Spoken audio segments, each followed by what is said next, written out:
Você já ficou horas tentando entender por que seu sistema estava lento só para depois descobrir que ele estava esperando o retorno de um outro serviço? Já lapidou tanto seu serviço ali com a melhor stack, com os melhores padrões de desenvolvimento, para descobrir que a lentidão vinha de uma conexão com a API legada, que ninguém liga muito para ela? Então já pesquisa aí como que aumenta o timeout do seu servidor de aplicações, que o vídeo já vai começar. Olá, devs! Eu sou Bernardo Lobato e no vídeo de hoje a gente vai continuar a discussão iniciada no vídeo anterior sobre comunicação entre sistemas. Só que dessa vez nós vamos falar sobre comunicação síncrona. E se você acha que comunicação síncrona é somente REST com HTTP, fica até o final do vídeo que tem bastante coisa para a gente descobrir. No último vídeo nós falamos sobre comunicação assíncrona, demos ali um pontapé inicial nessa discussão. Falamos também sobre mensageria, falamos sobre callback, falamos sobre pooling e uma série de outras coisas. Para a gente ficar na mesma página, se você ainda não assistiu esse vídeo, clica aqui no card que está bem interessante. Resumidamente, vimos que a comunicação assíncrona, apesar de normalmente ser um pouco mais complexa de se implementar, quando feita da maneira correta, os ganhos são excelentes. A gente tem muitos ganhos, inclusive de eficiência e de performance. Hoje o nosso assunto é um pouco mais mundano e mais aderente ali com o nosso dia a dia de trabalho, né? Afinal de contas, quem nunca integrou ali com a API síncrona, um RESTzinho, com front-end ou com back-end? Mas eu estou me antecipando aqui. Vamos do começo e conceituar o que daqui para frente a gente vai entender como comunicação síncrona. A comunicação síncrona entre sistemas é um modelo de interação onde um sistema faz uma requisição ao outro e aguarda a resposta antes de continuar o seu próprio processamento.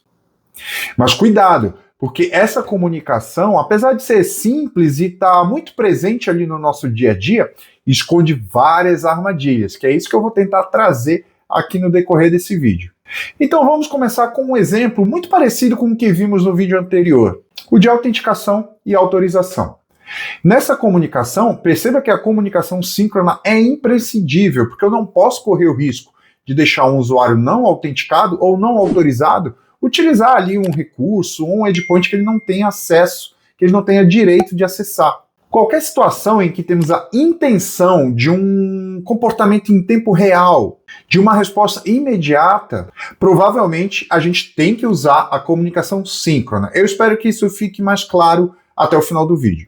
Alguns outros exemplos, pode ser uma boa ideia a gente utilizar a comunicação síncrona, podem ser consulta de dados em tempo real, como posição de veículo, saldo bancário ou disponibilidade de um produto, transações distribuídas que dependem da consistência em tempo real, compra e venda de ativos de bolsa de valores, um sistema antifraude, enfim, qualquer situação em que eu precise daquele resultado em tempo real é um excelente candidato para comunicação síncrona.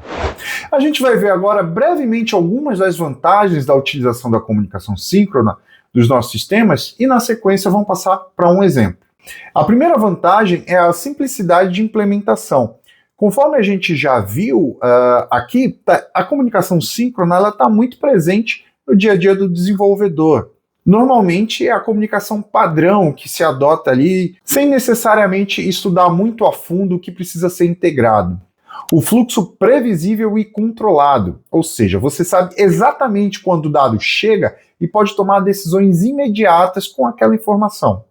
Menor complexidade de debug. É muito mais fácil rastrear problemas porque a sequência de eventos é clara, diferentemente da comunicação assíncrona, né, em que a gente tem essa dificuldade de entender exatamente onde aquela transação parou. Em suma, se a gente tem um controle maior do todo ali do processo, pode ser uma boa ideia a gente pelo menos testar a comunicação síncrona nessas situações. Antes da gente prosseguir com o nosso exemplo, eu quero primeiramente citar aqui alguns tipos de comunicação síncrona que a gente utiliza no nosso dia a dia e os tipos um pouco menos comuns, mas que ainda assim merecem a citação aqui, até para a gente ver que existe muito mais coisas ali do que REST com HTTP. E o HTTP, o HTTPS, é o primeiro item aqui da nossa lista, tá bom? Então, mesmo dentro do protocolo HTTP, a gente tem vários tipos de comunicações síncronas. A gente tem o REST, né, que é um modelo muito utilizado em APIs web, né, são as famosas APIs REST. ela utiliza métodos semânticos do HTTP, como GET, POST, PUT ou DELETE. Cada um desses métodos corresponde a um tipo de operação. É um tipo de comunicação voltada para recursos, ou seja, cada operação diz respeito a uma entidade específica. Muita gente utiliza o REST de maneira equivocada, misturando as funcionalidades com os recursos. Eu já estou preparando um vídeo aqui para a gente detalhar bem melhor esse tipo de comunicação. O segundo tipo de comunicação utilizado sobre o HTTP é o RPC, ou Remote Procedure Call. É muito parecido com o REST, porém é focado em funcionalidades e não em recursos. Ele acaba sendo um pouco mais flexível que o REST, pois permite atuar com vários recursos numa única funcionalidade. E aí que começa muita confusão ali no uso do REST e do RPC. Muita gente entende que os dois são a mesma coisa, mas não são, tá? É importante a gente entender os conceitos para a gente saber diferenciar e se aproveitar ali de todos os benefícios que aquela estrutura de comunicação tem para nos oferecer. Vamos fazer uma comparação rapidinha de uma funcionalidade com REST e de uma funcionalidade com RPC. Por exemplo, se a gente precisa de um endpoint para fechamento de pedidos, com o REST, ele seria da seguinte maneira. Primeiro teríamos uma chamada para validar um estoque, depois a gente teria uma chamada para calcular o frete, depois a gente teria uma chamada para aplicar descontos e finalmente emitir fatura. Observe que todas essas chamadas dizem respeito ao recurso chamado pedido, tá bom? Então o REST é isso, ele é baseado em recursos. Se a gente for utilizar essa mesma funcionalidade, mas falando de RPC, ficaria da seguinte maneira. Em uma única chamada, um post chamado barra finalizar pedido, por exemplo, já trataria de toda essa problemática que no REST precisou de várias requisições para a gente conseguir finalizar. Bom, em breve, como eu já comentei, a gente vai ter um vídeo diferenciando o REST do RPC e outros tipos também de chamadas, mas por hora o que a gente precisa entender é o REST, ele é legal, ele é ideal para operações de CRUD, operações simples sobre recursos, cadastro, leitura, update, delete, enfim, essas operações simples, enquanto com o RPC eu posso utilizar funcionalidades mais complexas, que envolvem mais de um recurso ao mesmo tempo. O terceiro tipo que a gente vai ver aqui é o SOAP, que é um protocolo um pouco mais antigo, baseado em XML. É comum em integrações corporativas mais antigas. Ele é um protocolo um pouco mais verboso que o REST e o RPC. E uma curiosidade aqui foi com esse padrão que começou-se a popularizar-se o termo Web Service. E o último tipo de comunicação sobre o HTTPS que a gente vai ver nesse vídeo aqui é o GraphQL. O GraphQL é uma alternativa a essas chamadas que permite consultas mais flexíveis. Ele foi criado em 2012 pelo Facebook para o uso interno ali na sua API de grafos. Em 2015 foi anunciada a especificação e uma implementação de referência é mantida hoje por uma comunidade chamada GraphQL Foundation.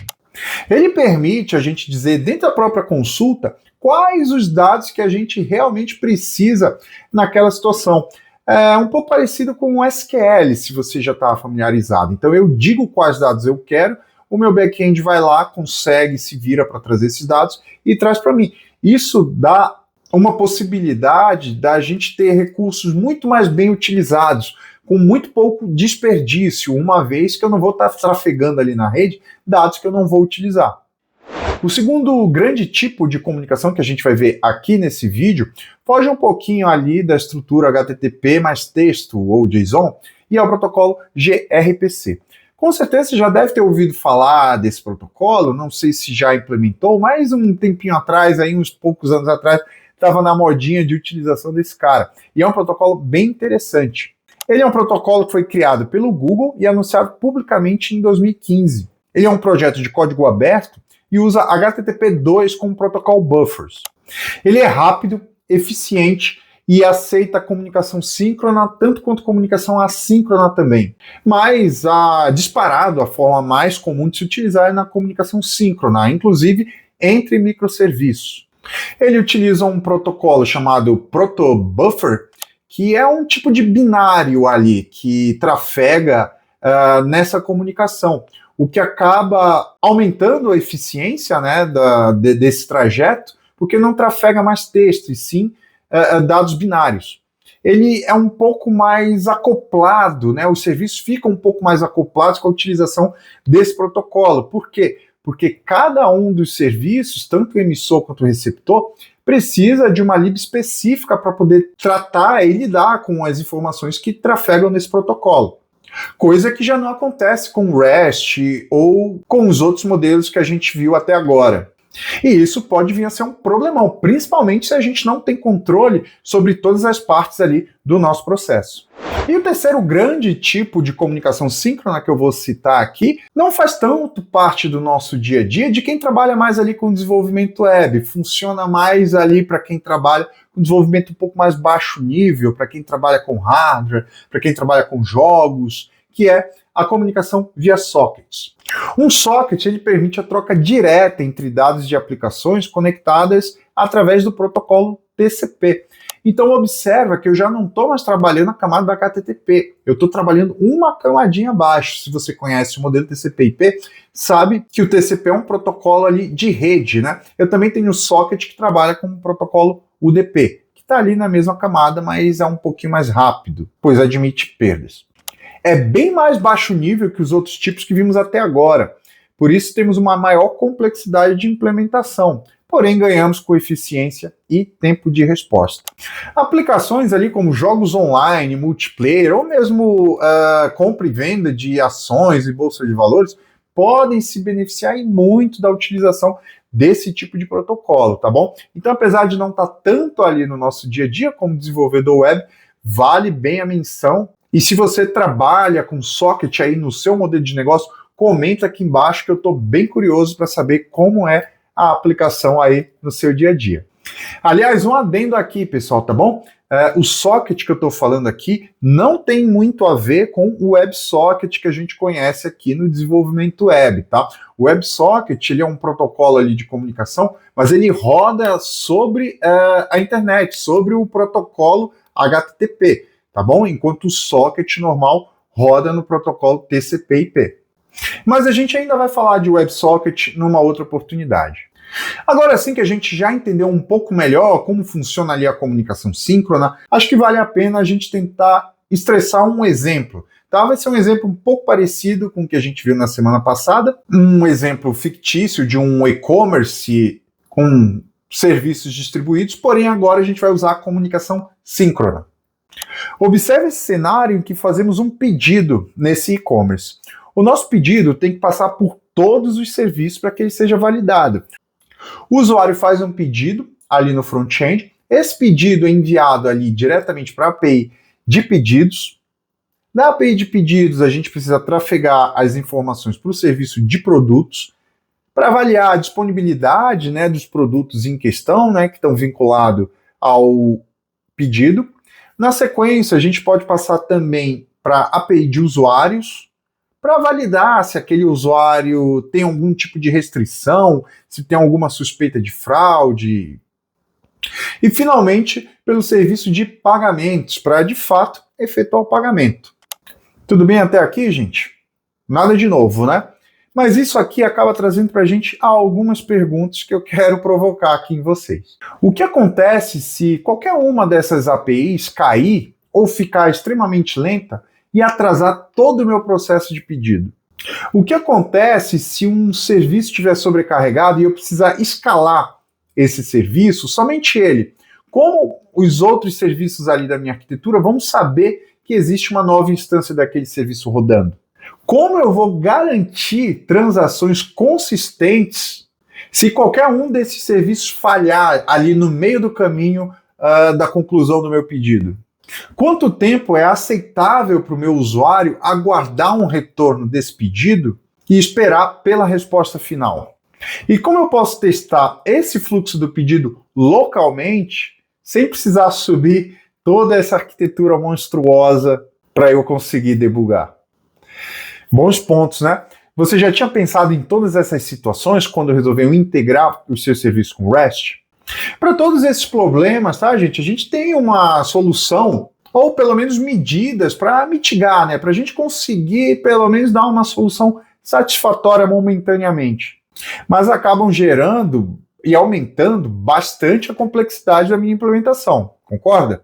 Dentre os problemas que a gente viu, a gente pode citar brevemente aqui: autoacoplamento entre os serviços do sistema, problemas de latência. Se um sistema está lento, provavelmente a minha arquitetura inteira, o meu sistema inteiro vai ficar lento, e problemas de disponibilidade. E eu queria chamar uma atenção especial para esses problemas de disponibilidade.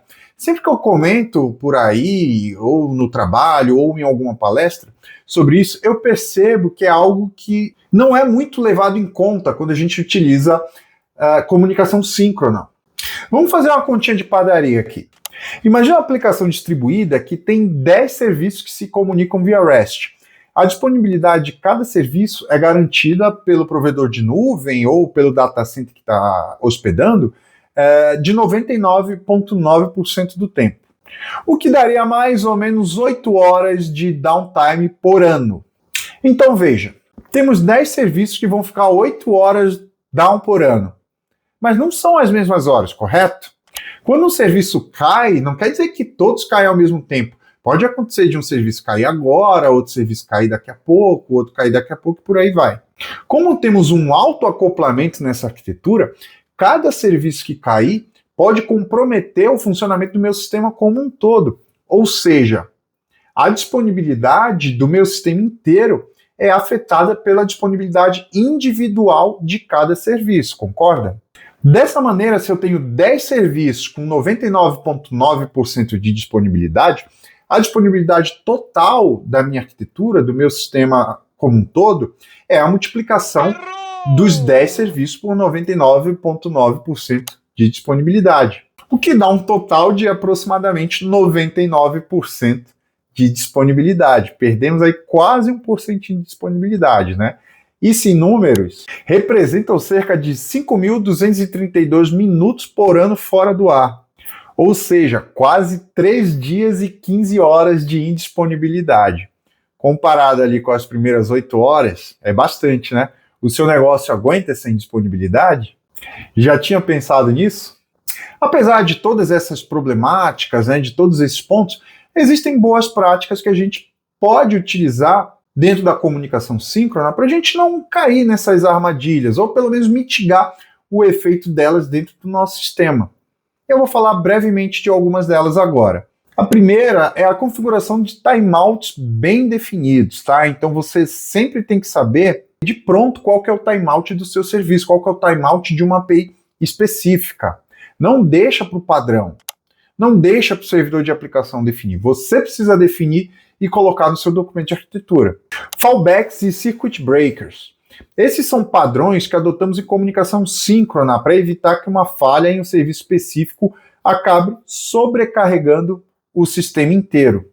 Voltando ao exemplo que estamos trabalhando, de um pedido de um e-commerce, vamos imaginar que o sistema de pagamentos está offline ou está muito lento. O que pode acontecer é que, após algumas tentativas de efetuar o pagamento junto à operadora, a gente pode desistir e começar a bloquear chamadas nesse sistema de pagamentos. Como assim? O fluxo pode ser ajustado para dar uma tratativa temporária para aquela questão e não prejudicar a experiência do usuário. Observe que essa tratativa não é para resolver o problema, é para não prejudicar o usuário que está lá na ponta. Quanto às tratativas que a gente pode dar, a gente chama de fallbacks. Um fallback é um recurso que pode ser utilizado junto ao circuit breaker, é um tipo de plano B, para quando aquele recurso cair ou ficar lento demais.